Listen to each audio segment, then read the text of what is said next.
سلامتی و وزنت برات خیلی مهمه، باشگاه میری، دوست داری وزنتو هر روز چک بکنی و شاخصهای سلامتی تو ببینی، حتما به یه دونه از این دیوایس ها نیاز داری.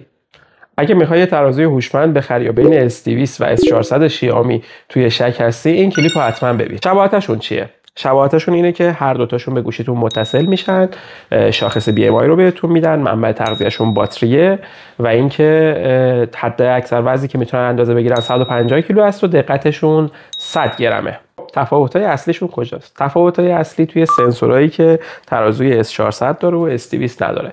این سنسورها به شما کمک میکنه که شاخص‌های سلامتی مثل درصد چربی بدن، درصد عضلانی، درصد آب و درصد پروتئین بدن رو اندازه‌گیری کنین. قطعاً اون کسایی که شاخص‌های سلامتی براشون مهمتره و حساسیت بالاتری دارن، S400 گزینه بهتر و دقیق‌تریه. تفاوت خیلی فاحش دیگه هم دارن که قیمت S400 تقریباً 2 برابر S200 که نکته خیلی مهمیه.